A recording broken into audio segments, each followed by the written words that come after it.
Cette marche, nous l'avons mise sous le signe de la détresse dans laquelle se trouvent les femmes togolaises.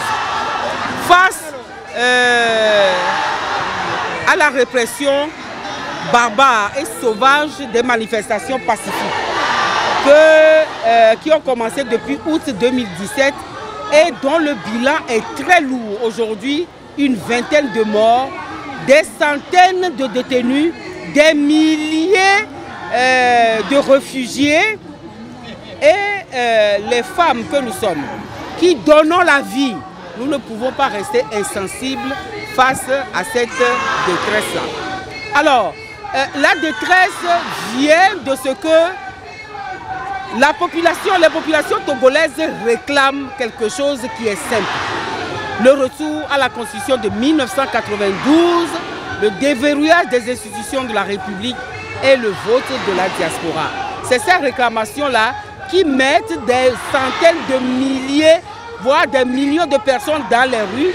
Et c'est ces manifestations-là qui donnent lieu à des répressions, qui entraînent des morts, des détenus et des réfugiés. Et nous estimons qu'une fois que ces besoins-là, ces réclamations seraient satisfaites, tout ce que les femmes pleurent aujourd'hui s'arrêterait. Et donc, voilà pourquoi nous avons décidé d'abord de marcher en noir, parce que nous avons perdu nos enfants. Nous qui donnons la vie, nous avons perdu nos enfants, nous avons perdu nos maris, nous avons perdu nos frères. Et donc, nous voulons faire le deuil des frères et sœurs que nous avons perdus. Des femmes ont été blessées, grièvement blessées. Vous verrez sur les banderoles que les femmes ont déroulé aujourd'hui les photos qui parlent d'elles-mêmes. Et donc, voilà pourquoi, par signe de deuil, nous avons voulu défiler, faire cette manifestation-là en noir. Également, pour dire que quand bien même nous sommes en plein jour au Togo, nous estimons être dans l'obscurité parce que les femmes souffrent. Elles ont des problèmes économiques, elles ont des problèmes sociaux, elles ont des problèmes de tout part. Plus de problèmes que les hommes parce que c'est elles qui tiennent le foyer dans nos maisons respectives.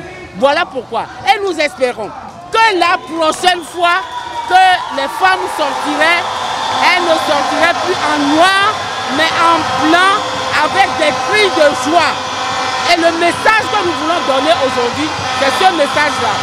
C'est la dernière fois que nous sortons en noir. La prochaine fois, nous voudrions sortir en blanc et avec des cris de joie parce que nos revendications auraient été satisfaites. Et ceux qui ont des oreilles pour entendre ce que disent les femmes togolaises.